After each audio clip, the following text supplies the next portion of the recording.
everybody. Welcome to episode 8 of the Cougar Cast. I'm Olivia. And I'm Daniel. And today we have a great guest here with us today.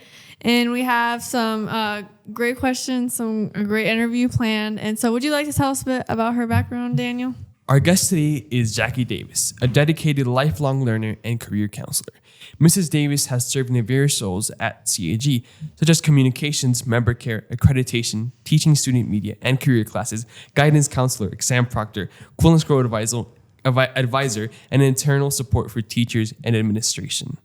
She is a member of the International Association for College Admission Counseling and a graduate of the Embark Latin America cohort for International Career and College Counseling.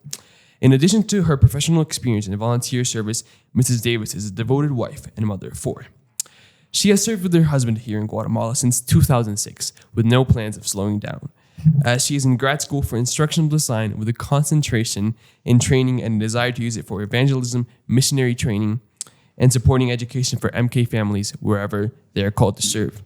Welcome, Mrs. Davis. Hi, Ms. Davis. Welcome. So, obviously, little bit of a background for Miss Davis, but actually she was my teacher for a bit, and in fact her daughter is in my class, so I've gotten to know her a little bit.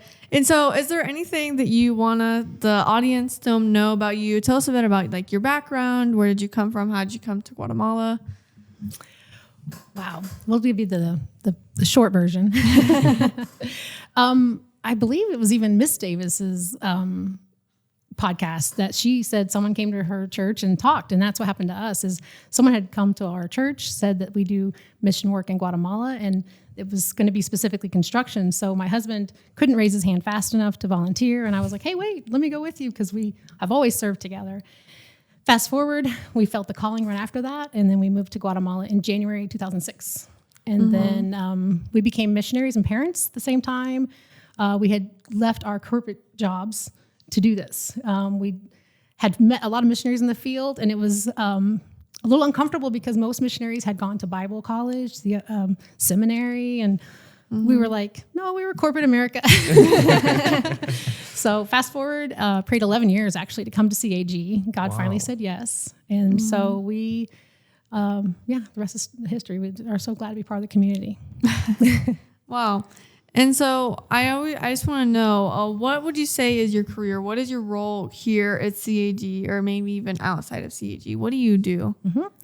God made it very clear to cease all my current roles at CAG. So now I had also said, please let me do something. And so I proctor and do the SAT coordination with Mrs. Choi. So that's the last kind of role I officially do. Otherwise, I'm a parent of 3 children that attend here, and we'll serve wherever God tells me to do it. And I know you mostly through career guidance, and you seem very knowledgeable about the workforce and getting into universities and helping us with things like our resume. You're really a great teacher for that. So could you tell us a bit about how you came to that specifically, maybe? Or how you still work in that? Well,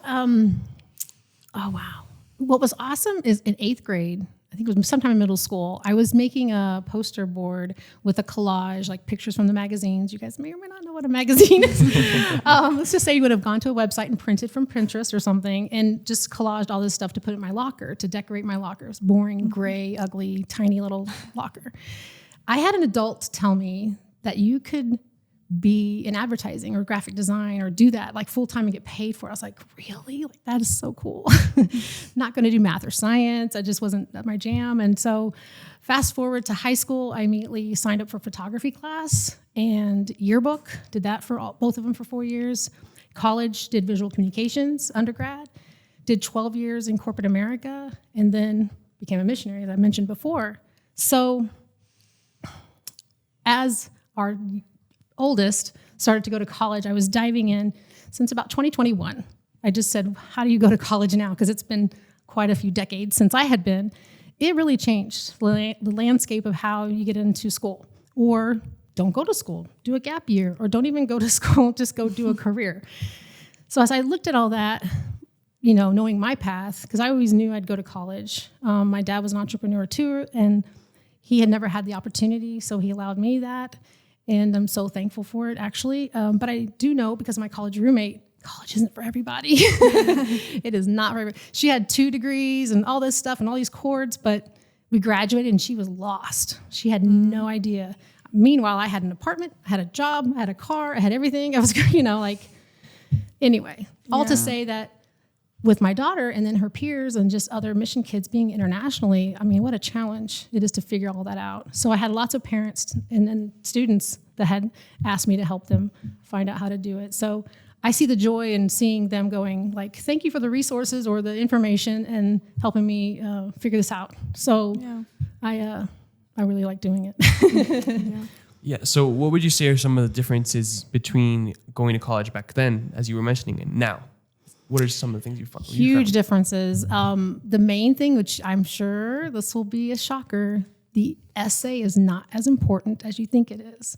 And the reason I can say that is because I am in the International Association of College Admissions Counselors. And that was they just had their conferences, and that came out. Like, your essay is only about 10% of maybe the decision factor. Academics, definitely part of it. Really, it's just you and your whole package, where when I was applying to college, it was at the end of this huge push many decades ago, back in the 1900s. Anyway, so it was just this thing where you had to be like an athlete. You had to know an instrument. You had to be in student council or some kind of activity. You had to be like everything. It is not the case now, unless that everything is your path. Like, if you want to go into engineering, then take those math classes, science classes, but also get some experience in volunteering. Like, that's huge now. Volunteering, internships as a high schooler. You can even start as early as middle school if you want. But that's huge. That's a huge shift. And then what else is the bigger one? Test scores, of course, that's come and gone, but it's back. So some people go, well, they're test optional. Well, it depends. If that's your reach school or your desired school, you may want to take the test. And don't think that there's just the SAT. There's also the ACT. And students will be surprised which one they do better. Mm-hmm. So for people who don't know, like myself, what are the differences between SAT and ACT? Well, the SAT has 2 parts. One's an English part, one is a math part. And they're 2 very long tests. The ACT is actually 4 parts. Math, science, English, and there's another part. I just went blank. But they're smaller. Like, the test is only going to be 45 minutes, but you have 60 questions. So there's no going back. There's no hanging out. So currently, CAG doesn't host it, but I'm hoping that we do soon. Yeah. But so there's other schools locally that do it.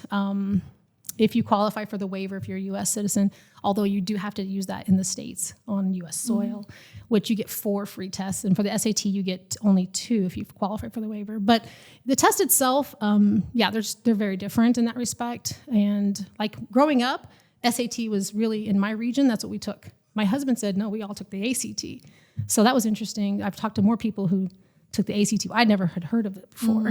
Yeah. So those are different tests. But really, we can get more into it as your questions go, or we talk here. It's just mainly, again, depends on what school you're wanting to go to and what they're requiring. And so, you mentioned some of the things that used to be more important, or people assume are important, like essays, and I forget the test scores. They've kind of gone out. What would you say has gone in more? What do you think is more important now? Or would you say that it still depends on the school that you're reaching to get into? Mm-hmm. Yeah. So anyone watching or listening to this right now, the main thing is your school, your grades. Grades are still number 1. And we're not talking everyone has to get a 3.5 or higher. We're talking like 2.8 or higher. We're talking just make sure you're getting good scores and you're taking good classes. I know I had been asked before about rigorous classes and what's important there. Well, the main thing there is if your goal is to be a valedictorian or salutatorian, then take the rigorous, take all the APs, get that score, and achieve your goal. By all means, I'm all for that. But for those who are like, I think I just want to go to a state school or the smaller private school, well, really, at that point, you don't probably have to fight for all the APs. And actually, I was surprised. I learned as a mom and a college counselor that you'll take APs because they're offered, and you may think, I can do that, I can do this. But you may not need that for your major. Yes. You can use it as an elective. That's great. But really, some APs I've heard through the years that APs are better in person than online, as far as, the students have given me that feedback. I asked. Everyone's different, though. Every learner is different. But definitely your academics, what the classes are and what your grades are. And then after that, it is doing a few activities. But I cannot encourage enough, especially everyone listening, parents, mission, businesses, whoever you're, please, as a community, connect. Please open your doors to students doing internships or volunteering, or even little paid part-time jobs, whatever. But it is important that our students get that experience. I just watched a video yesterday about the 20-year-olds right now. They're just finishing college, or they're in their second gap year or whatever after high school. And they're like, you either are not getting hired or you're getting fired because you don't have the experience and you don't have, certain skill sets that you only learn through experience. And so like you guys doing this is amazing. The whole staff here. And then with, teamwork, communication, you learn those things, but in like a class where you're only memorizing facts, not to knock anything, but my major right now, I'm in grad school. We just did a whole thing on rote memorization. There's no learning happening. It's just rote memorization. Memorize a fact, a figure, and regurgitate it. Yeah. And colleges really want you to be like, I want to be a veterinarian. Where I live, I don't have that, ability to either have an internship, but I did all my papers in English on dogs and cats or horses or whatever, just like show that you're on this focused path. Then there's those students like, I have no idea what I want to do. Yeah. Just get all your academics up, take your, test, make sure that you're focused. I will say too, I again, really want to say that college can be a waste of time and money. I really don't want to be that pusher. I'm here, like, that's why I like to say career first. Graduate from high school and really just go start doing your thing. I even watched the podcast with Joel Mom. Go watch that one, episode 5, I think it is. And it just like, hey, I don't want to go to college right away. And honestly, most of us aren't mature enough to go. Really, we don't really get the good grades. We kind of, it's just, again, wasting time and money. Successful gap years, if they ever go to college after the fact, are full of internships or jobs trying to figure out what you want to do. Go do this, go do that. Go do these businesses or these ministries or these activities, or work at CAG.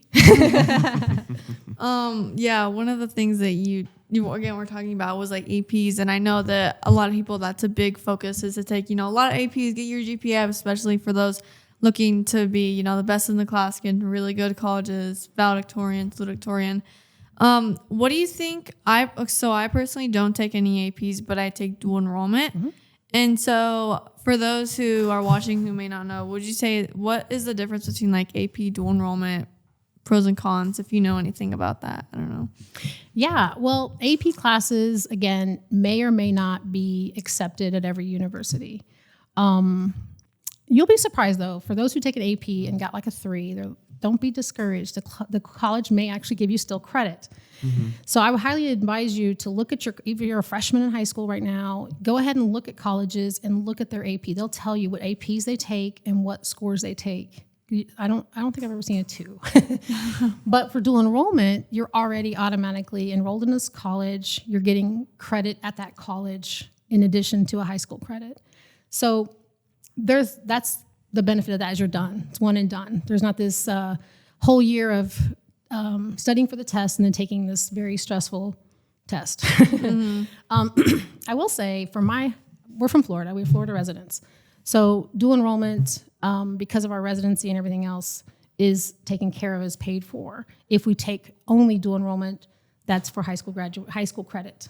Now, otherwise we have to pay for them, which is fine too. So that's the thing about money too. So AP classes, you can take them here at CAG, you still have to pay for the test. And so just double check that that doesn't surprise you at the end of the year, that you missed it, because there's a lot that happens.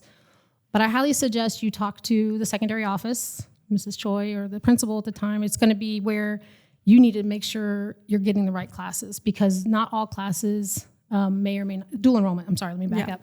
Dual enrollment classes, making sure that they will be taken as CAG credit. And APs, if they're taken through CAG, again, the same. So yeah, that's we've had some families when I was here as guidance counselor and even before, it was just a thing. It was Yeah. mainly communication. So it's so important. And planning, plan ahead. Start like your junior year, really talking to the office about that. Don't wait till you're like August of your senior year. That's too late.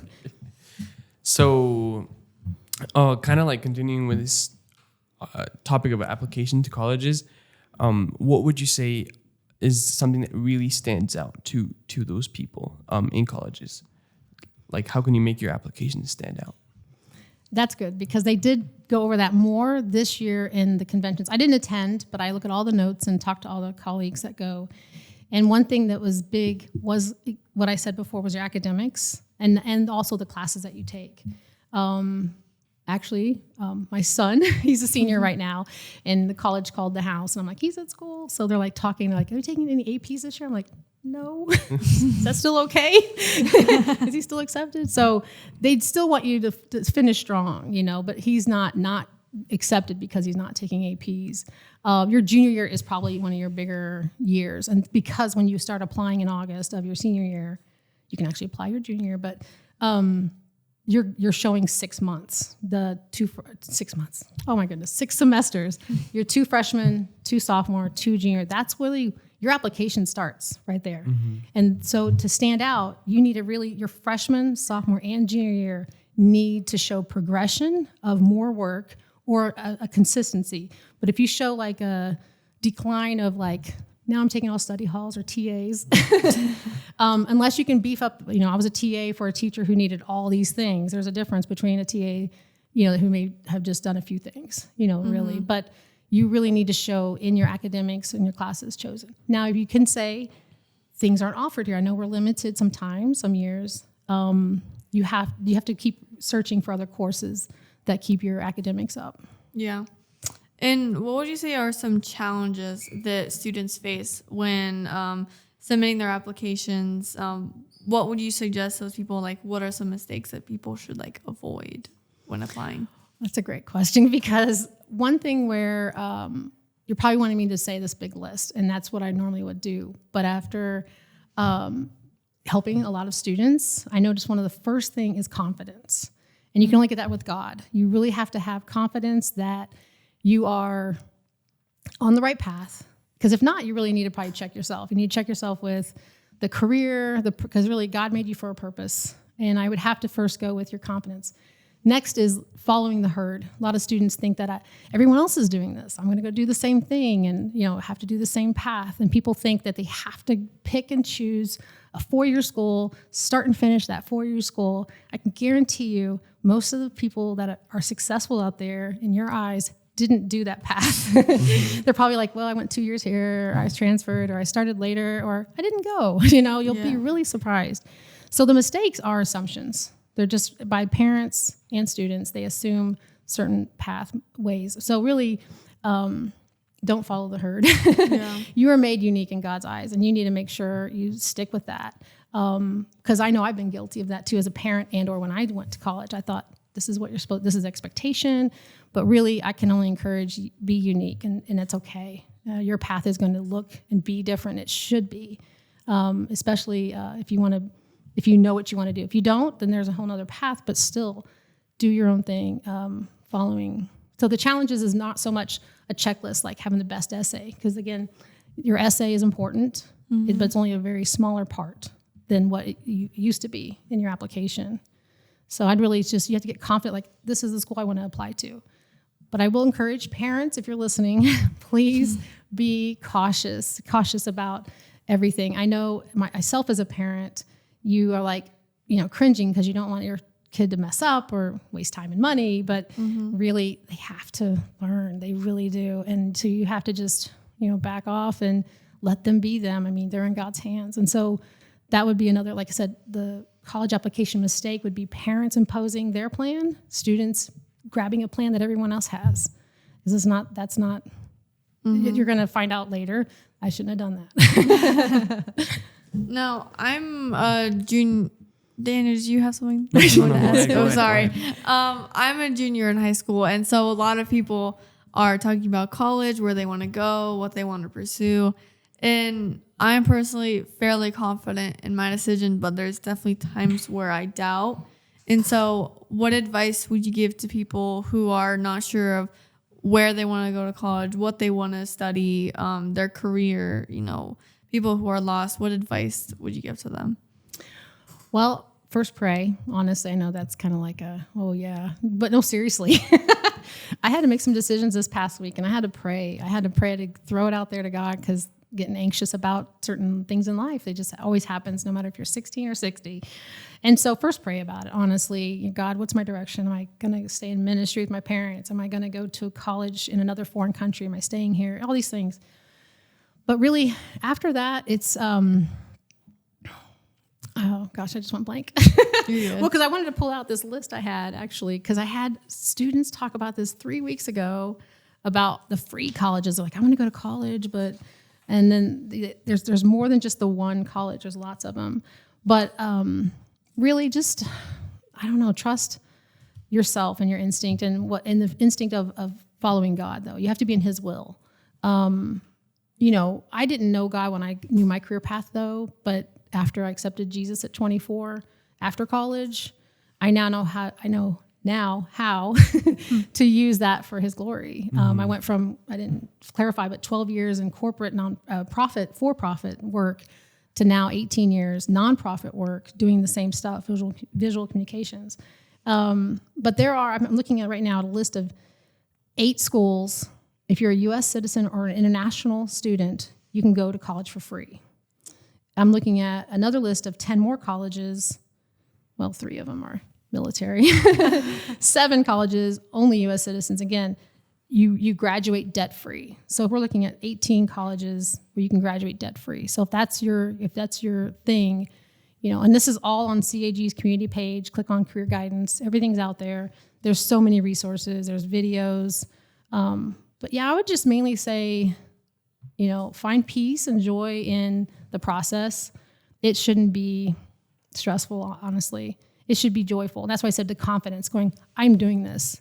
I remember after getting my associate's degree, applying and getting accepted at my next school to go get my bachelor's. And I told my dad, when I cross the stage, I'll hand you my diploma. And he's like, why? I go, because he wanted it, I think, more than I did. Yeah. And I was in a season where my junior college friends, I was the only one that really got my degree. The rest didn't. But that's another podcast. Anyway, yeah. So I was like, I just want to hang out like the rest of them. I'm tired of all this academics. I'm done. Yeah, I just really wasn't a really good student anymore. And so I told him, I'll finish. I'll get my bachelor's. But really, it's yours. You paid for it. Yeah. So moving from that, though, it was a week away from school, and I felt lost. And I realized that was me. I was a college student. So I said, I want to go. And this time I want to go for me. And I kind of ditched the friends in the loser life and got my bachelor's. So I did 2 years. And yeah, anyway, so all to say that you have to have that confidence that this is who I am and this is what I want to do. Mm-hmm. Yeah, for sure. Now, kind of switching the topic a little bit. How would you say are some of the best ways to apply for scholarships and get scholarships? That is really good, because I will say, as a parent, and I still hadn't gone to my the stuff I've learned now in the career counseling, I had failed in advice with that with my firstborn. We did all these scholarships applications and got nothing. Lots of nothing. A few we got it, and then nothing. Well, I will say, I don't know right now, I don't have it in front of me, but if you go to YouTube and look up the scholarship lady or something like that, I forget her name, and actually I may have her linked on the career guidance page in the CAG. If not, message me. But yeah, she knows it all. So in short, she started applying for scholarships her junior year and got a $500 one. Her senior year, she got a couple more, so that it all added up to another, a couple thousand here, a couple 500s there, and they all added up. She actually continued to apply for scholarships through college or undergrad. And when a week before she walked and grabbed her bachelor's, she paid off her debt. So one, you don't have to stop applying for scholarships once you graduate high school. And I didn't know that. And then my other colleagues said, oh yeah, that's a thing, because I didn't know. Wow. So definitely go find her. And if they're an essay scholarship, they're probably legit. If it says put your email here. The no essay scholarships, they're just getting you on an email list. So don't do that. Yeah. It's tempting, but yeah. So yeah, scholarship essays. I can also, if anybody wants to talk to me, I can help you with how to make it quick, easy to do your essays. Or they don't have to be stressful. And then just quickly before we wrap up, you were talking a little bit about rejection, not like getting those scholarships. How would you say students and parents as well can deal with rejection, like not getting those things you wanted? Well, sometimes I say that's God. Door open, door closed. It's you'll be surprised. One thing that helps me want to say, and every university, private, public, small or big, they have hidden scholarships inside. And you'll be surprised too. My daughter's going to a university, and after she was there, we realized they had a scholarship page. Well, I will say 95% of them were for nursing, but the rest of them were other kind of things. So if you're looking at a university, talk one to the admissions office, and then two, ask them, do you have scholarships for this major? Or they have scholarships based on your GPA, which is what I was saying. I didn't really complete that. What's your GPA, even if it's 2.8 or higher, in your test scores, those actually give you what's called merit scholarships without you even applying. Lots of universities have different setups, whether it's, again, public or not. So the rejection, I would just, don't give up at any way, shape, or form, especially that confidence is there. This is my path, and God wants to just take you on that journey. He'll give you some challenges in the way. And so really just keep going, and then you have to shift or check out these free colleges. And so one last thing before we finish up is, what is a piece of advice that you would give to people who are preparing for college, and maybe even students, but also parents? What advice would you give them? Start early.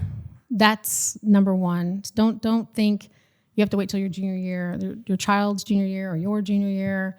I would start. I know a certain parent who started in 8th grade with his son. And so, it's real important to just start doing that. Check out colleges. You don't have to go on a ton of campus visits right away.